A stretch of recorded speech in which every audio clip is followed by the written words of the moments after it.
आइए दोस्तों, अब हम सॉल्व करने वाले हैं मैथ के इंपॉर्टेंट क्वेश्चन को। तो इस वीडियो में जितने भी सारे क्वेश्चन लिए गए हैं वे सारे के सारे इंपॉर्टेंट क्वेश्चन हैं। तो एग्जाम में जाने से पहले इस वीडियो को एक बार जरूर देख कर जाना। और इस वीडियो में जितना भी क्वेश्चन बताएंगे वह कॉन्सेप्ट के साथ बताएंगे। तो आइए इसे स्टार्ट करते हैं। आइए, हमारा पहला प्रश्न क्या है। एक खिलौना त्रिज्या 3.5 सेंटीमीटर वाले एक शंकु के आकार का है जो उसी त्रिज्या वाले एक अर्धगोले पर अध्यारोपित है। अध्यारोपित कहने का मतलब हुआ कि उस पर रखा हुआ है। आगे पढ़ते हैं तो समझ में आएगा। आप लोग इसे ध्यान से समझिए कि इस खिलौने की संपूर्ण ऊंचाई कितना है, 15.5 सेंटीमीटर है। इस खिलौने का संपूर्ण पृष्ठीय क्षेत्रफल ज्ञात कीजिए। तो आइए इसे समझते हैं। ये जो क्वेश्चन है VVI इंपॉर्टेंट क्वेश्चन है जो आपके एग्जाम में हर साल ये क्वेश्चन पूछा जाता है। तो इसे आप लोग ध्यान से समझिएगा। तो एक खिलौना त्रिज्या कितना है, 3.5 सेंटीमीटर है। आगे पढ़ते हैं। बाले एक शंकु के आकार का है। शंकु के आकार का खिलौना जिसका त्रिज्या कितना है, 3.5 सेंटीमीटर। ध्यान से समझिए, आकार का है जो उसी त्रिज्या वाले, कौन सा त्रिज्या, जो शंकु का त्रिज्या कितना है, 3.5 है। यहाँ पे समझिए, जो उसी त्रिज्या वाले एक अर्धगोले पर अध्यारोपित है। अध्यारोपित का मतलब हुआ उस पर रखा हुआ। तो किस पर रखा हुआ है, यहाँ पे समझिए, अर्धगोले पर अध्यारोपित क्या है, शंकु है। तो आइए इसे चित्र के माध्यम से समझते हैं। तो हमें बोला है शंकु, तो यहाँ पे एक शंकु बना लेते हैं। यहाँ पे समझिए, कुछ इस तरह से आप लोग को शंकु बना लेना है। यह हमारा बन गया शंकु। तो यह किस पर अध्यारोपित है, यहाँ पे समझिए किस पे है, उसी त्रिज्या वाले एक अर्धगोले पर अध्यारोपित है। ये जो शंकु है, शंकु किस पे अध्यारोपित है, अध्यारोपित का मतलब रखा हुआ किस पे, अर्धगोले पे। तो यहाँ पे एक अर्धगोले बना लेते हैं। यहाँ पे कुछ इस तरह से आप लोग को बना लेना है। ये हमारा बन गया अर्धगोला। यहाँ पे समझिएगा। फिर इसका त्रिज्या कितना है, त्रिज्या 3.5 है, 3.5 सेंटीमीटर। यहाँ पे लिख लीजिए त्रिज्या कितना है, त्रिज्या कितना है, 3.5 सेंटीमीटर है। हो गया। आगे हमारा क्या है, यहाँ समझिए, इस खिलौने की संपूर्ण ऊंचाई कितना है, 15.5 सेंटीमीटर है। पूरा खिलौना की ऊंचाई कितना हो गया हमारा,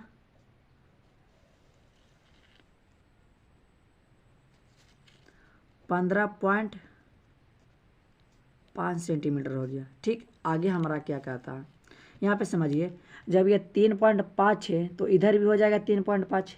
यहाँ पे समझिए 3.5 हो गया। ये समझ में नहीं आया तो यहाँ पे समझिए, जैसे कि यहाँ पे कोई गोला हो गया, बीच में त्रिज्या, जितना इधर लेंगे जितना सब के मान बराबर होता है त्रिज्या से। जैसे कि ये हो गया 2, तो ये हो गया 2, ये भी हो गया, ये भी 2 हो गया। तो हमारा ये कितना 3.5, तो ये भी हो गया 3.5। तो समझ में आया होगा। तो यहाँ पे समझिए, पूरा खिलौना की ऊंचाई कितना है, 15.5, जिसमें ये 3.5 ले लिया। यहाँ तक समझिए, पूरा कितना है, खिलौना की ऊंचाई 15.5, जिसमें ये अर्धगोला 3.5 उसमें निकाल लिया। तो इसमें बचेगा कितना, तो यहाँ पे घटा लीजिए। 15.5 में से कितना जाएगा, यहाँ पे 0, तो यहाँ पे बचेगा 12। तो 12 हो गया ये शंकु की ऊंचाई, 12 सेंटीमीटर। यहाँ तक समझने में कोई दिक्कत नहीं है। तो हमें आगे क्या बोला है, यहाँ पे समझिए, इस खिलौने का संपूर्ण पृष्ठीय क्षेत्रफल, संपूर्ण का मतलब जो हमें बाहर से दिख रहा, पूरा निकालना है। जैसे कि ये हमें बाहर से दिख रहा, इसे आप लोग ध्यान से समझिएगा। तो हमें ये सब बाहर से दिख रहा है। तो संपूर्ण पृष्ठीय क्षेत्रफल किस तरह से निकालेंगे, यहाँ पे समझिए, इसमें हमें क्या दिख रहा है, एक तो हमें दिख रहा शंकु और एक दिख रहा अर्धगोला। दोनों के पृष्ठीय क्षेत्रफल को निकाल के आपस में जोड़ देंगे तो हमारा संपूर्ण पृष्ठीय क्षेत्रफल निकल जाएगा। तो आइए इसे निकालते हैं। तो हमें क्या, पहले शंकु, तो शंकु का यहाँ पे लिखिए, इसलिए खिलौने का संपूर्ण पृष्ठीय क्षेत्रफल किस तरह से निकालेंगे। यहाँ पे हमें क्या दिख रहा है, एक तो शंकु है, तो पहले लिख ले शंकु का वक्र पृष्ठ का क्षेत्रफल, वक्र पृष्ठ का क्षेत्रफल। इसमें क्या ऐड करेंगे, यहाँ पे समझिए, ये वाला अर्धगोले का, तो यहाँ पे लिख लेते अर्धगोले का, ये हो गया अर्धगोले का वक्र पृष्ठ का क्षेत्रफल, यानी कि पृष्ठ का क्षेत्रफल हो गया, पृष्ठ का क्षेत्रफल। यहाँ पे लिखिए शंकु का वक्र पृष्ठ का क्षेत्रफल क्या होता है। यहाँ पे समझिए शंकु का क्या होता है, पाई आर एल होता है, पाई आर एल होता है। अब प्लस इसका क्या होता है, अर्धगोला का 2 पाई आर स्क्वायर। यहाँ पे समझिए। तो अब यहाँ पे देखिए पाई के मान हमें पता है, आर भी, आर का मतलब त्रिज्या भी हमें पता है, लेकिन इसमें एल हमें नहीं पता है। यहाँ पे समझिए आप 2 है, पाई भी पता है, आर भी पता है, इसमें एल का लफड़ा है। तो पहले हम एल निकाल लेते हैं। तो इसे हल करने से पहले हमें एल के मान निकालना है। तो एल किस तरह से निकलेगा, यहाँ पे समझिए, यहाँ पे निकाल देते हैं। यहाँ पे समझिए एल किस तरह से निकलेगा, ध्यान से समझिएगा। तो एल का मतलब हुआ तिरछी ऊंचाई, शंकु के लिखे हैं तो शंकु की तिरछी ऊंचाई निकाल लेते हैं। तो तिरछी ऊंचाई बराबर क्या होता है, अंडर रूट h² + r² होता है। तो h का मान क्या है, शंकु के निकाल रहे हैं, तो शंकु की ऊंचाई क्या है 12 स्क्वायर प्लस r कितना है, त्रिज्या 3.5 हो गया। तो यहाँ पे हल कीजिए, इसका कितना होता है स्क्वायर 144, इसका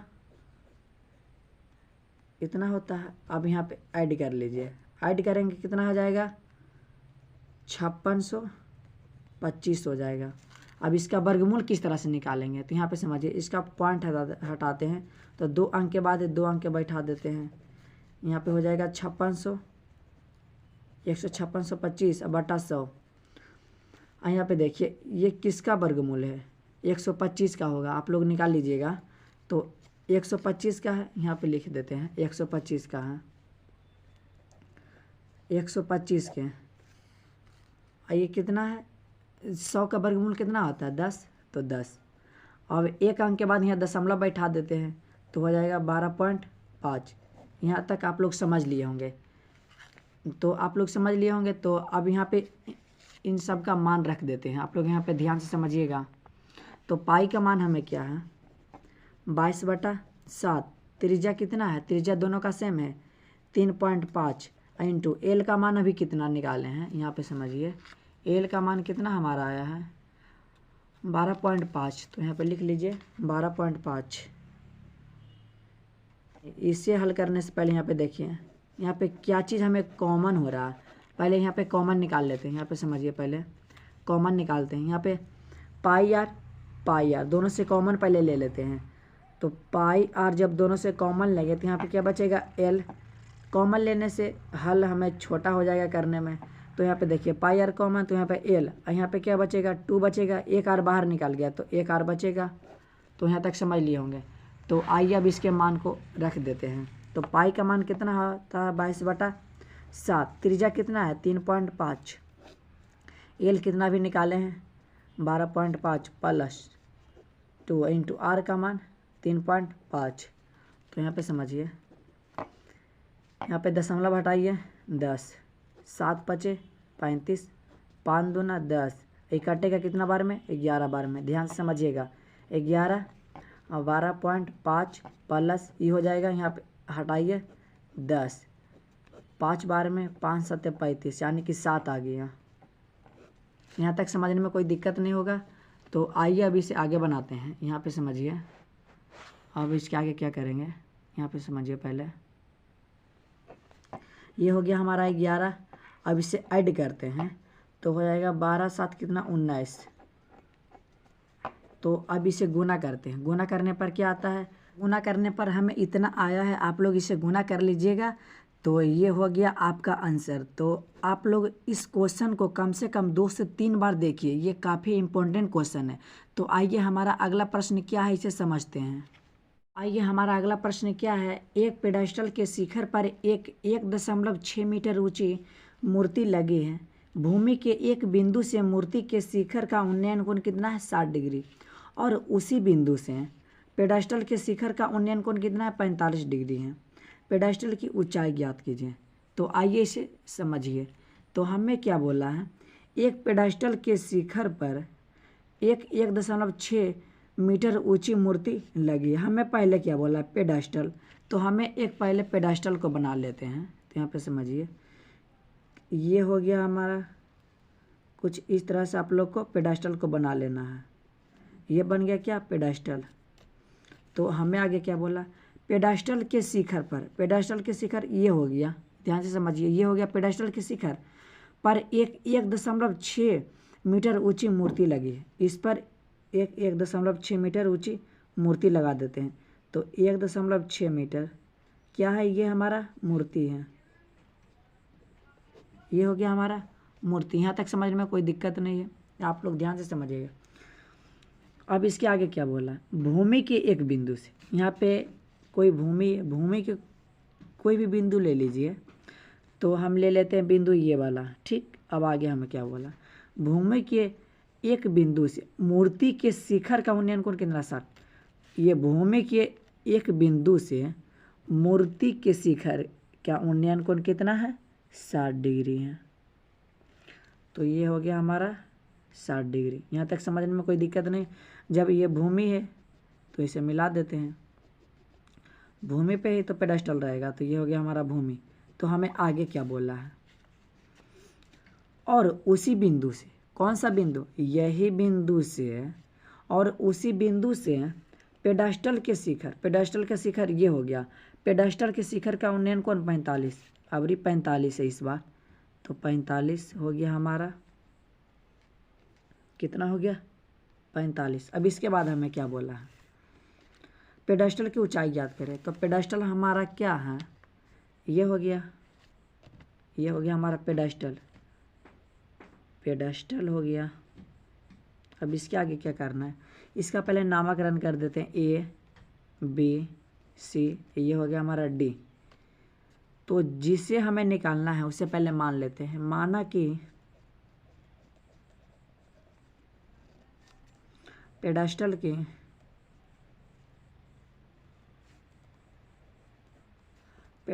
ऊंचाई क्या मान है, x मीटर मान लेते हैं।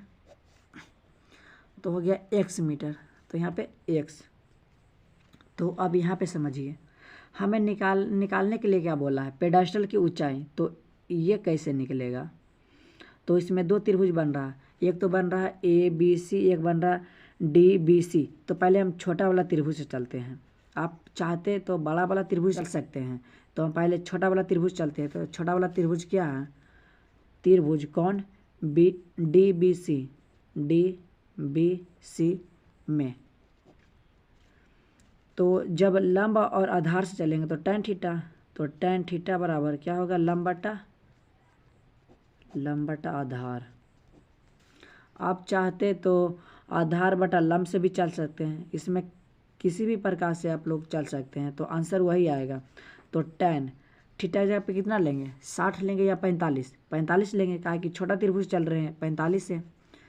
तो 45, लंब कितना है, x है, आधार कितना है, BC है, हो गया हमारा BC। tan 45 का मान 1 x, ये कितना हो गया BC। इसे गुना कर लेते हैं, तो BC गुना 1 BC और x, यहाँ पे निकल गया BC का मान कितना आ गया, x मीटर आ गया। BC का मान कितना आ गया, x मीटर। तो छोटा वाला त्रिभुज चल रही है, अब चलते हैं बड़ा वाला त्रिभुज से। तो बड़ा हमारा क्या है, ABC।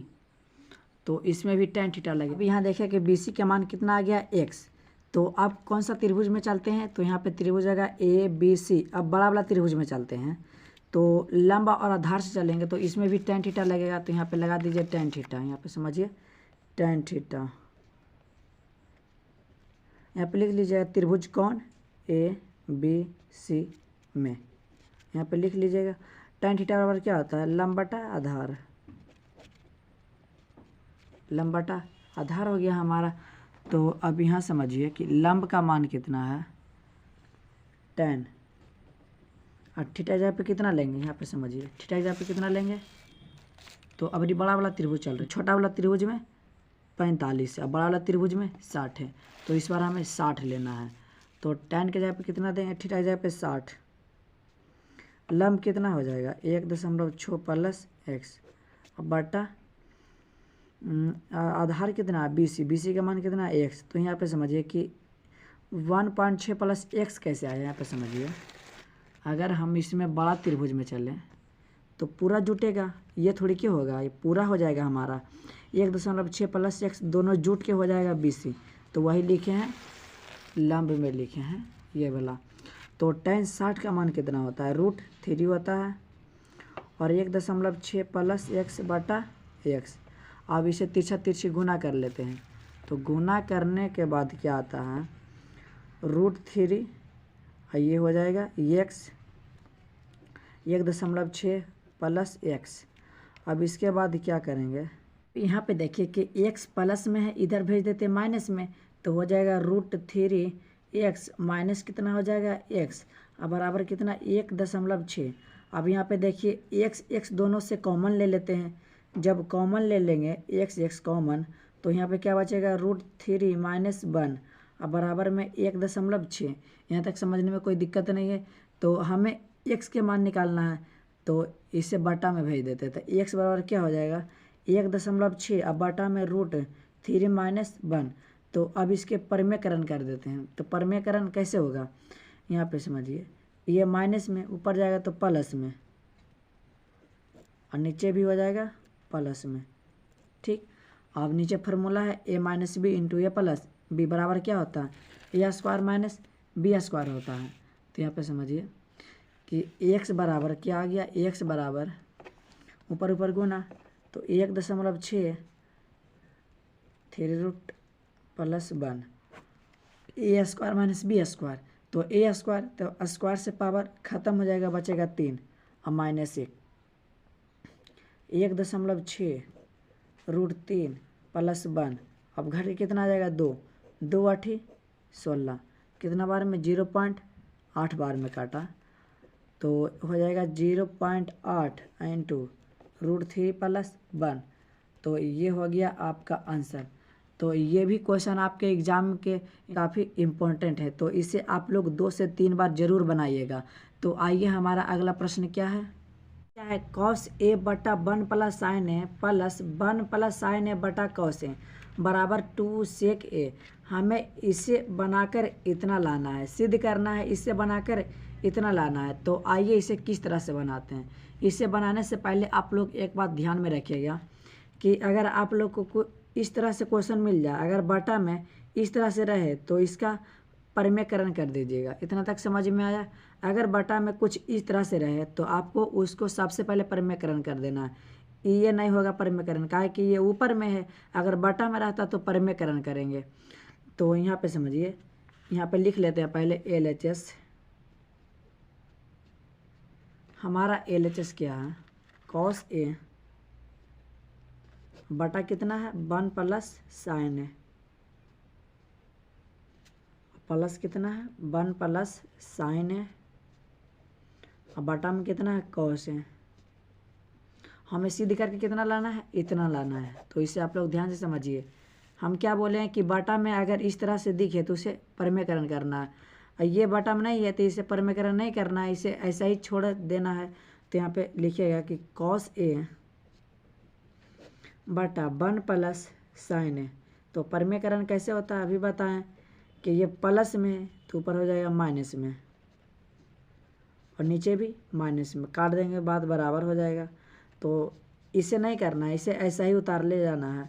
तो 1 प्लस साइन ए बटा cos ए, इससे आप लोग को कुछ नहीं करना है, करना है तो इसे करना है, कि बटा में तो इसका परमेकरण कर रहे हैं। तो अब इसके आगे क्या करेंगे, ऊपर ऊपर गुना हो जाएगा, कि गुना के चिन्ह है तो यहाँ पे गुना कर दीजिए।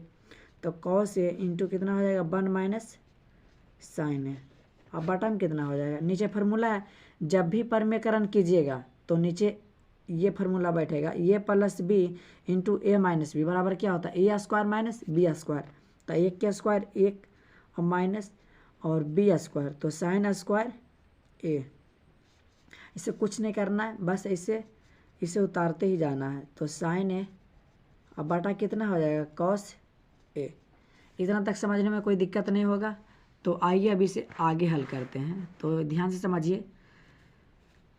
तो यहाँ पे cos ए इंटू 1 माइनस साइन ए, आप लोग एक फार्मूला पढ़े होंगे। यहाँ पे देखिए 1 माइनस साइन स्क्वायर ए बराबर क्या होता है, कॉस स्क्वायर ए। आप लोग ये फार्मूला पढ़े होंगे।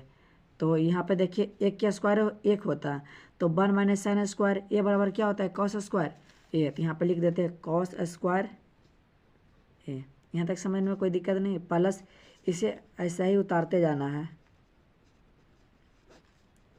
Cos A.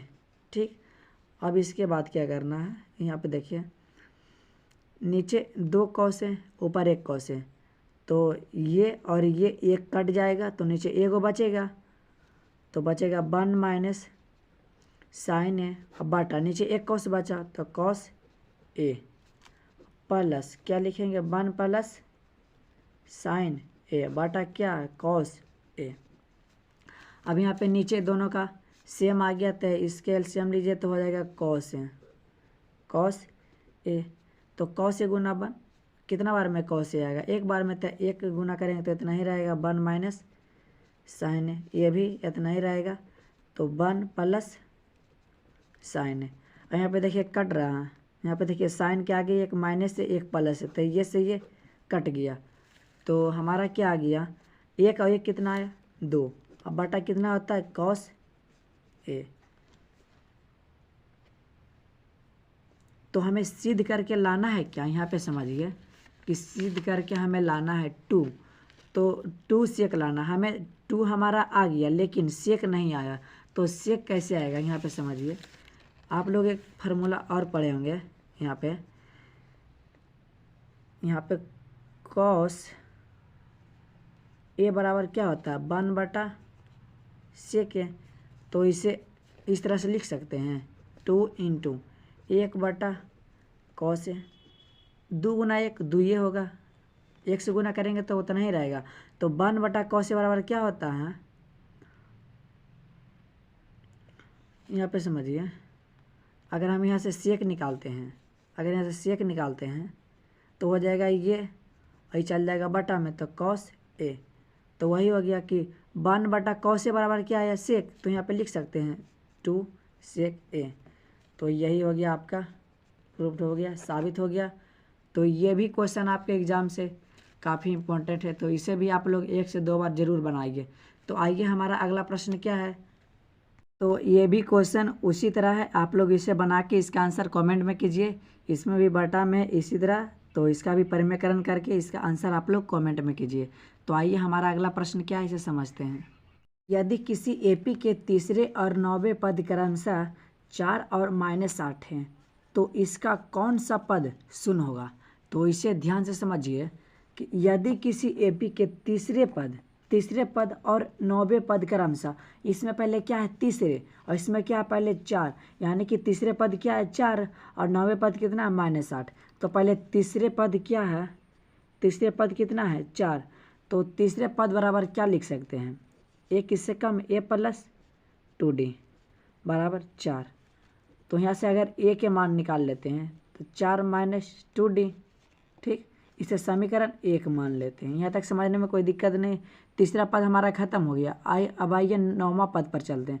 9वां पद कितना -8, तो t9 बराबर क्या लिख सकते हैं, -8। अब a प्लस 8d बराबर -8। यहाँ तक समझने में कोई दिक्कत नहीं है। तो हमारा अगला क्या है, यहाँ पे देखिए a के मान कितना है 4 - 2d, तो यहाँ पे रख दीजिए a के मान 4 - 2d प्लस 8d बराबर क्या -8। तो अगर यहाँ पे 4 माइनस, यहाँ पे देखिए d और d पहले घट जाएगा तो हो जाएगा प्लस के छोड़ी और -8। और यहाँ पे देखिए 6d, ये प्लस में इधर भेजते हैं माइनस में, तो माइनस यहाँ पे हो जाएगा क्या, यहाँ पे समझिए। अब यहाँ पे हो जाएगा